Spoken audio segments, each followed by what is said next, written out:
I want to tell you how pleased I am to be here tonight.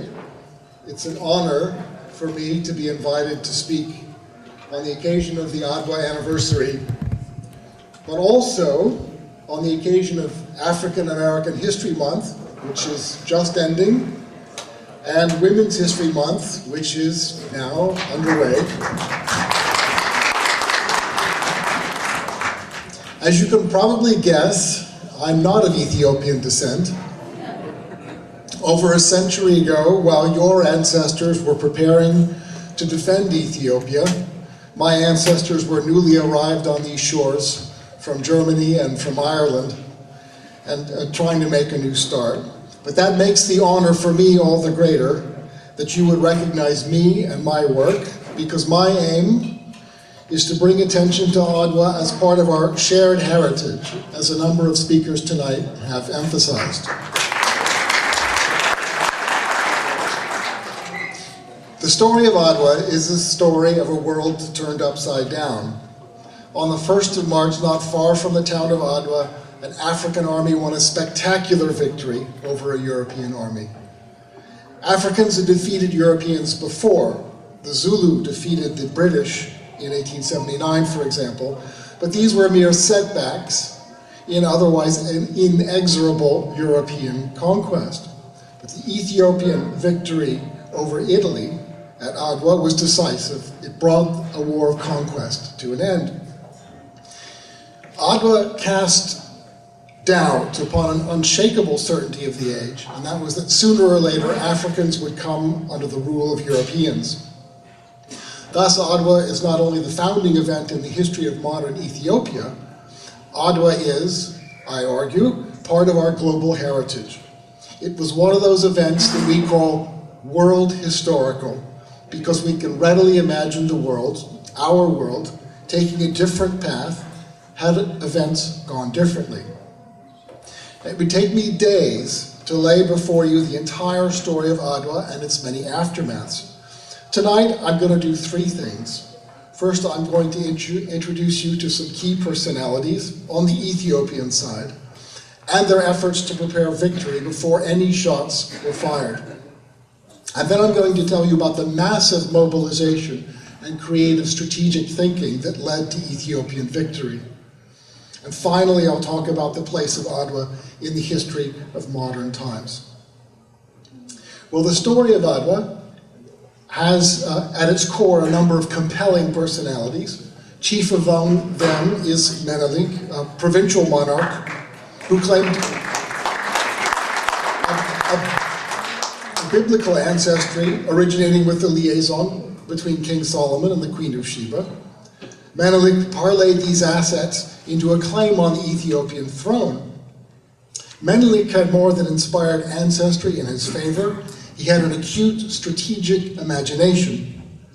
Menelik used external allies, including the Italians, to subdue his rivals and to lay claim to the title of Emperor of Ethiopia.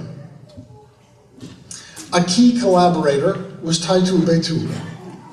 A youthful prophecy told her that she would wear a crown, and she had already gone through 2 husbands before marrying Menelik at the age of 30, making good on the prophecy. As Menelik's partner, her quick wit brought balance to Menelik's cautious and deliberate leadership. She also brought geographic balance. When Menelik and Taitu met, he was merely king of Shoa, a province in what was then southern Ethiopia. His marriage to Taitu gave him a smart, energetic political partner with a power base in the north, confirming Menelik as a leader with national credentials. Taitu was a strong personality who didn't shrink from harsh measures. At court, Taitu led a faction that opposed Menelik's tentative embrace of the Europeans, favoring a bold and aggressive military response. And it was a blend of Taitu's maximalism and Menelik's brilliant gamesmanship that culminated in the triumph at Adwa. Ethiopian triumph owed almost as much to the soft power of propaganda as it did to blood and iron. By appealing to sympathies abroad, Ethiopia pioneered the defining strategy of modern anti-colonial struggles, the Campaign for Hearts and Minds. Since 1878, Menelik had relied on a Swiss engineer named Alfred Ilg for advice in dealing with Europe. Taitu and Menelik repeatedly sent Ilg on missions to Europe, and they sent him with shopping lists for new technology, farming equipment, a printing press, a cartridge reloader. Sometimes Taitu would ask him to bring back a pair of European shoes. She wore a European size 39, just in case you were interested. It's in the correspondence. But Ilg's main responsibility was to carry out a public opinion campaign in Europe to shape Menelik's image and that of Ethiopia.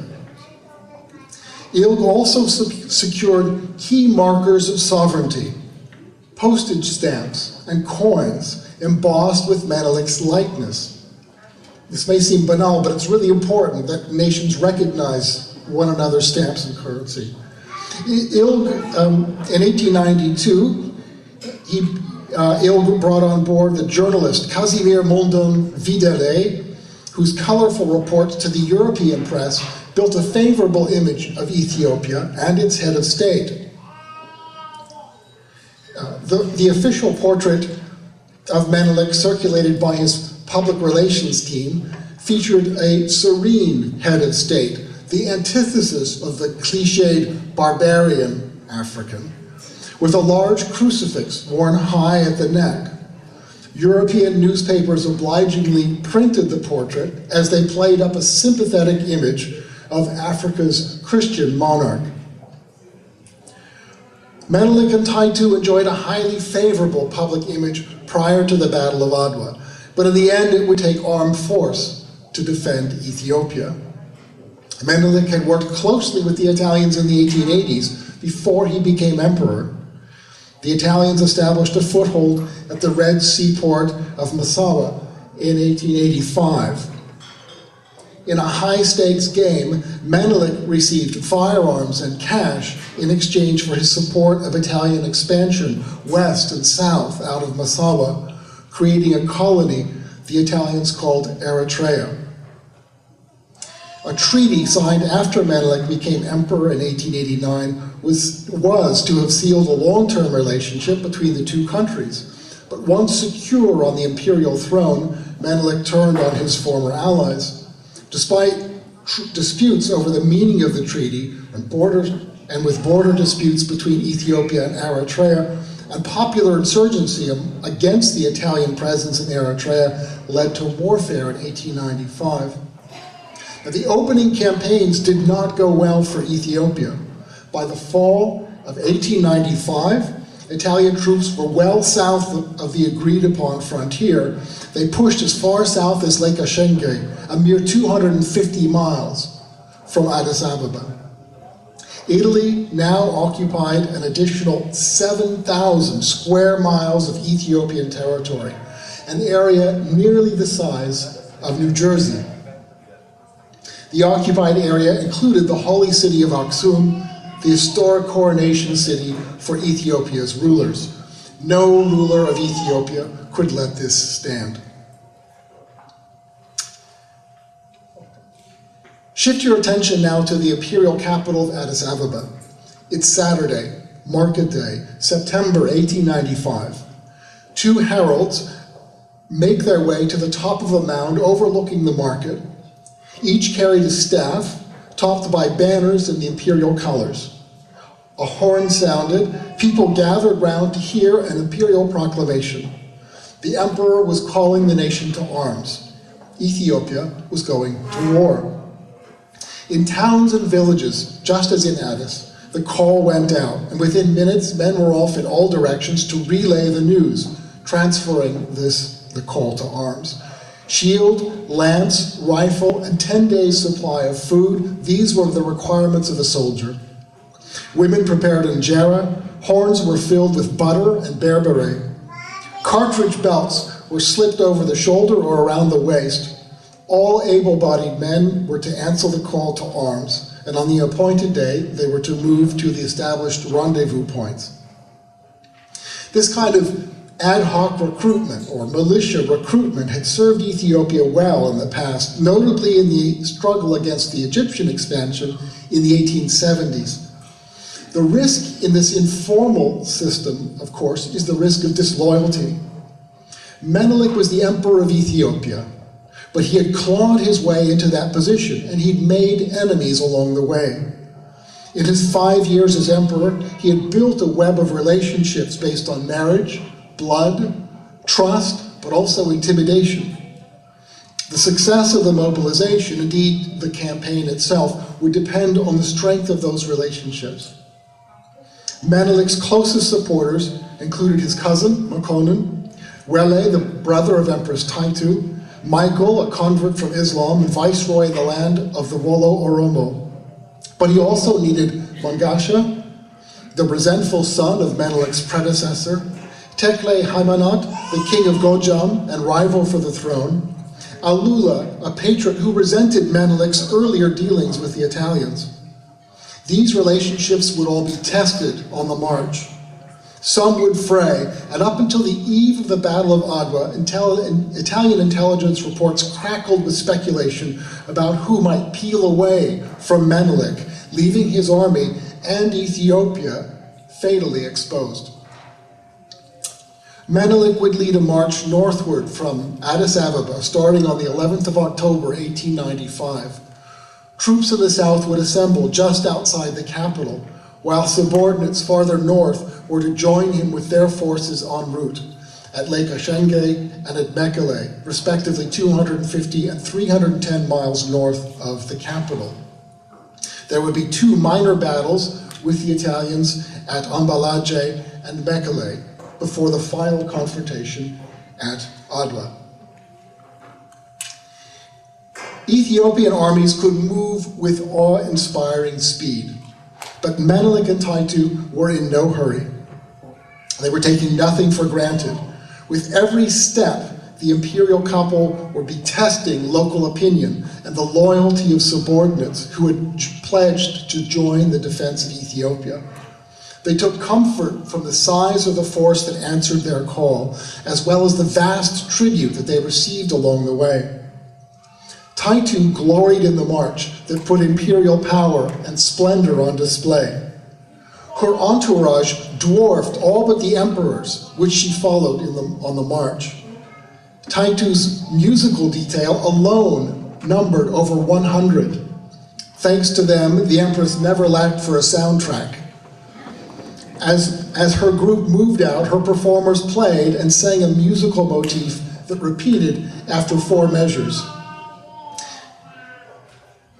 This is the piece of music.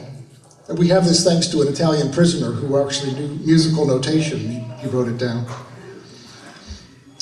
At the time that he built up his army, Menelik worked to reduce expectations. Lowball estimates of the size of his army were leaked, and they were eagerly picked up by the Italians. Menelik's court also produced rumors of rancor. Makonnen would betray Menelik for the emperor's crown, or maybe that Tekle Haimanot would bolt and take his army with him. It was even said that Menelik had been hit by lightning and struck dumb, or perhaps killed. Every scrap of news reassured the Italians and bolstered their confidence that they would face a small, fractured, and demoralized opponent. In fact, the opposite was true. By the first combat of early December, Menelik had amassed a force of about 100,000, the largest modern Africa had ever seen. Confident, well-fed, in high spirits, and equipped with modern firearms, including artillery, and outnumbering Italian forces by more than 4 to 1, Menelik's army was rewriting the rules of colonial warfare.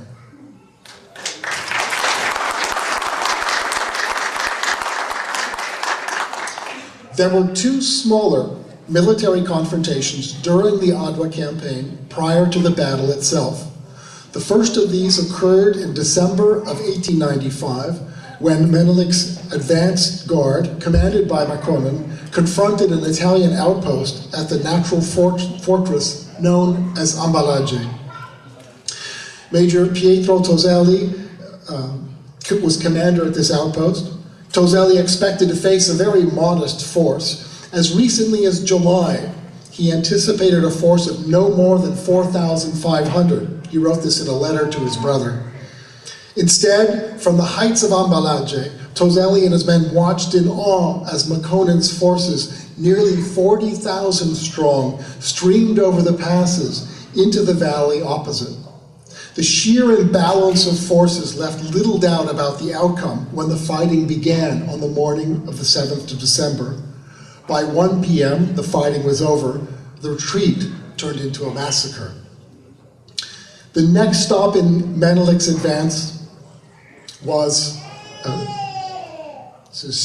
Makonnen, the aftermath of Ambalaje. By 1 p.m. the fighting was over, the retreat turned into massacre. The next stop in Menelik's advance was Mekele, the capital of Tigray. There, Major Giuseppe Galliano and a force of 12,000 men were holed up in a fort. And their job was to delay the Ethiopian advance as long as possible while reinforcements arrived from Italy at the rate of nearly 3 troop ships a week. The Ethiopians lay siege to the fort, and repeated attempts to take it by force failed.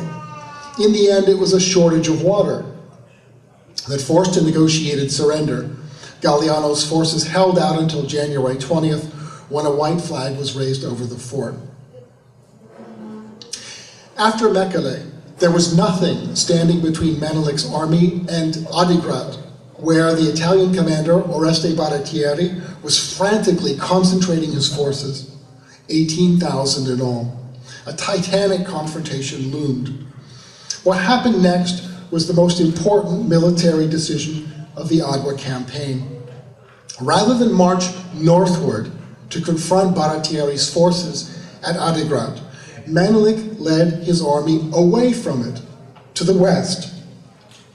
Why didn't Menelik march directly? Why didn't Menelik march directly to Adigrat? The answer is to attack Adigrat would be to play into Baratieri's hands. It would mean sending wave after wave of Ethiopian troops against the walls of Adigrat, where they would be cut down by Italian artillery and rifle fire. Instead, Menelik chose to ignore Adigrat and push past it to threaten Eritrea itself. He halted about 25 miles west of Adigrat at Gundapta. Baratieri moved his forces out of Adigrat in pursuit of Menelik. Baratieri set up his force about 5 miles away. Then, Operation stalled. Neither army wished to put itself at risk by attacking the other. As the two sides remained in a standoff, attrition began to take its toll. The Ethiopian army lived off the land, and an army of 100,000 quickly wears out its welcome. Soldiers were sent to forage over ever greater distances from the main camp. On the Italian side, supply lines were stretched to the limit, and most decisively, Baratieri's officers were becoming restless. All his brigadier generals, Matteo Albertone, Giuseppe Aramondi, Vittorio da Bormida, were from the northern Italian nobility. And to them, Baratieri was an upstart. He had risen from modest origins to the highest ranks of the colonial hierarchy. They resented his leadership, and as the strategic situation worsened, they were increasingly bold in showing their contempt. The military standoff ended in the final week of February, when Menelik moved his forces further westwards to the rich lands around the town of Adwa. That is, he moved his army away from his enemy. Superficially, Menelik's move was a sign of weakness. It looked like the beginning of a retreat, but it could also be interpreted as a necessary move in search of food, or even as the prelude to an invasion of Eritrea, because it put Menelik and his forces that much closer to a westerly route to the north. Baratieri was not fooled. He correctly understood the risks posed by Menelik's latest move. The next day, the 23rd of February, Baratieri ordered preparations for a retreat north toward Eritrea. That move would mirror Menelik's by putting the Italians closer to Eritrea on a parallel route. Baratieri's officers pounced on what they saw as a sign of ineptitude. One mocked Baratieri's failure to pursue a retreating enemy with the words, "The enemy retreats, and we do the same." Rattled by criticism from his officers, Baratieri called off the retreat. On the 28th of February, he called his generals to his tent for a candid airing of military options. Dabormida spoke first. "Never retreat," he began. No one, he argued, would understand why the army would retreat after spending months preparing to confront the enemy. And Dabormida even put a price on honor. Italy would prefer the loss of 3,000 men, he said, to a dishonorable retreat. And the other officers agreed. Baratieri closed the meeting with words that ought to have brought his generals back down to earth. He said, "The enemy is valiant and despises death." The following evening, the 29th of February, it was a leap year, 1896, Baratieri called the generals back to inform them of his decision. That night, the army would advance in 3 columns toward Adwa. By morning, they would occupy 2 mountain passes east of Adwa. General Dabormida's column would occupy the northern pass, Albertoni's column would occupy the southern pass, and Aramondi's troops would occupy the ground between. Militarily, the march would accomplish a number of things. First of all, it would reduce the distance, once again, between the 2 forces. When the Ethiopians awoke on the morning of the 1st of March, they would find the Italians dug in at the pass in a very strong position, just 5 miles to their east. Such a provocative move would make it difficult for the Ethiopians to refuse to attack. Second, it would put the Italian forces in a dominant position. The ground leading up to the passes narrowed, and the attacking Ethiopians, fatigued from the climb, would be funneled into compact masses just in front of the Italian guns. The mountains separating the town of Adwa from the Gundapta plains are barren in February. It's the end of the dry season. 3 peaks, Eshasho, Rayo, and Semayata, loom over the surrounding terrain. Both Eshasho and Semayata are 10,000 feet high. At 9,000, Rayo is not nearly as high, but it's unmistakable. Its gnarly, bulbous profile is impossible to ignore. This is where the Italian troops were to stop at the end of a nighttime march and prepare for the Ethiopian attack in the morning. By 3:30 a.m., Albertoni's advance guard, led by Major Domenico Turito, was already at the pass between Rayo and Semayata. That was the assigned rendezvous point. He waited. Half an hour later, the remainder of the column arrived. General Albertoni walked towards Major Turito and asked why he had stopped. "This is our rendezvous," Turito answered. Albertoni argued with Turito, and he told him the real rendezvous was farther ahead. "Go ahead, I don't want any hesitation," Albertoni barked. "You're not afraid, are you?" Albertoni's bullying remark was all that was needed. Turito rounded up his men and plunged down the slope to the valley below. By 5:30 in the morning, Turito and his men were well to the west of the passes. The sky was showing the first signs of dawn as they descended another 400 feet. Now, in full daylight, and with the aid of a pair of binoculars, they could have made out the huts and the churches of Adwa, as well as the thousands of Ethiopian tents in the Adwa plain.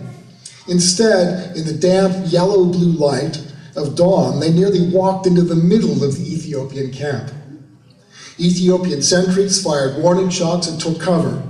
It was a little after 6 a.m. The Battle of Adwa had begun. Turito had stumbled upon Ras Mangasha's forces. At least that's the best that the evidence suggests. As the sounds of gunfire ricocheted among the hills, the entire Ethiopian army made ready. Empress Taitu had 5,000 men in the vicinity, commanded by Balcha, and they were quickly engaged. Tekle Haimanot, king of Gojam, had 4,000 to 5,000 men a short jog away, and Taitu's brother had another 10,000 nearby. As Torito's forces took up position to hold on, the main portion of Albertoni's column was waiting on a gently sloping hillside called Adiveci, more than a mile behind. This high ground, about 300 feet wide, offered plenty of room for Albertoni's battalions to take up their positions. Ethiopian forces attacked Albertoni's center, pinning them in place. This clip puts the entire sequence together for you.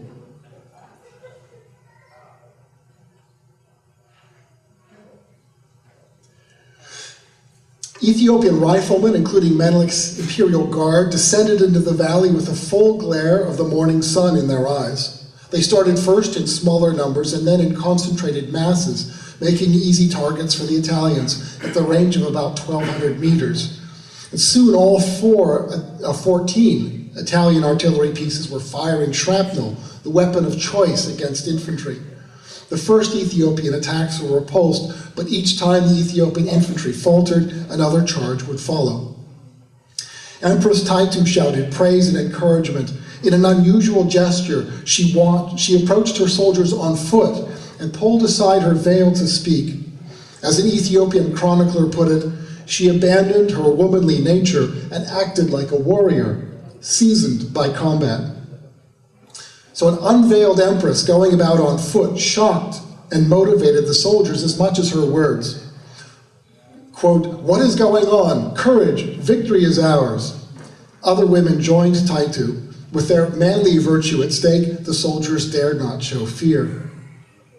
Around 6:30, Baratieri and his staff were at the pass. In the brightening light, they could make out Albertoni's position and the developing Ethiopian attack. Albertoni would need help in order to extricate himself. But how? Baratieri commanded Dabormida to descend from the pass and occupy an advanced position in support of Albertoni. What happened next is one of the great mysteries of the Battle of Adwa. What Baratieri intended seemed clear enough. Dabormida would link up with Albertoni. However, a few miles west of the pass, the road splits, and instead of going left, Dabormida turned right. It was a position where Dabormida and his men could be of little use to Albertoni, except perhaps as a diversion, drawing attackers away from Albertoni. Menelik wasted no time exploiting the Italian mistake. He ordered a column of 15,000 Ethiopian soldiers into the gap between Albertoni and Dabormida, effectively dividing the Italian army into three now hopelessly isolated pieces. Albertoni facing off against Menelik and Taitu, Dabormida squaring off to the north, and the remainder of the Italian army pinned in place at the passes. Although combat would continue into the afternoon, and sporadic fighting would continue until well after dark, by 9:30 a.m., the Battle of Adwa was effectively over.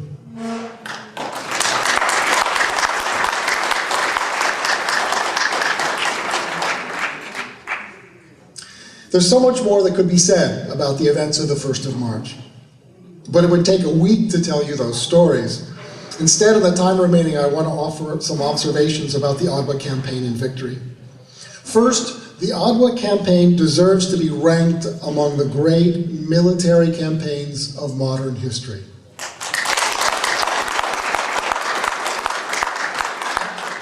I've talked about how Ethiopia pioneered the hearts and minds approach to colonial warfare, winning over a significant portion of enemy public opinion. Ethiopia pioneered soft power techniques. We talked about diplomacy earlier. Soft power techniques that would become part of the repertoire of anti-colonial warfare in the new century. I've also emphasized that Menelik's march was not only a military campaign, but a testing of national resolve.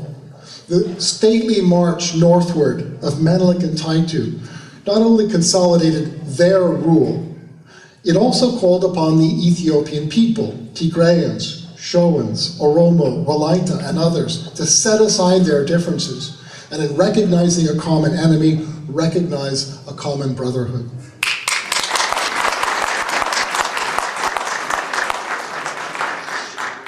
Even as a conventional military campaign, the Adwa campaign deserves a place among the great campaigns of modern time.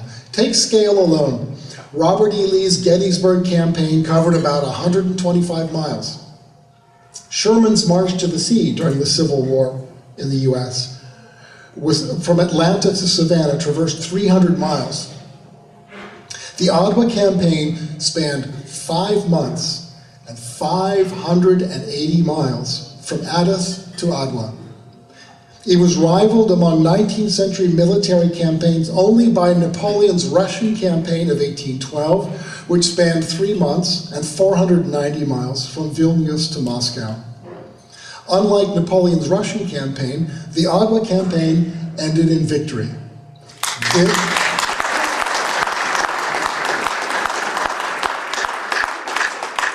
This is greatness. Moreover, one of the measures of the success of the Adwa campaign was that it made the actual Battle of Adwa unnecessary. Menelik and Taitu staged a brilliant campaign and already achieved victory by the end of February. When Menelik bypassed Adigrat and threatened Eritrea, it was the military equivalent of checkmate. He showed that he didn't need to fight Baratieri to defeat him. Baratieri knew this. He understood that his only real option was to abandon the conquered territories, save his army, and retreat to defend Eritrea from invasion. However, under intense pressure from his brigadier generals, Baratieri canceled his order to retreat. Instead, he ordered the risky nighttime advance, and Baratieri's generals turned the advance into an outright attack. Now the global impact. The story of Adwa and Menelik dramatically enhanced the stature of Ethiopia throughout the African diaspora. Some, such as Benito Sylvain of Haiti and Joseph Vitalien of Martinique, saw in Ethiopia a beacon, a kind of Zion, and made the pilgrimage from the Americas to the court of Menelik. Others, such as Booker T. Washington, Ida B. Wells, and W.E.B. Du Bois, became virtual pilgrims who elaborated an Ethiopia of the imagination. Around the globe, Adwa gave the lie to the inevitability of European domination, both political and racial. By the 1890s, what passed for common sense predicted a future for Africa that mirrored that of the United States, where native populations had given way before an irresistible tide of European settlers. Assumptions about political domination and racial superiority were thus entwined, and by setting back one, Adwa shattered pious certainties about the other. Instead, Ethiopia stood as an island of dignity and freedom, a stubborn exception within an otherwise colonized Africa.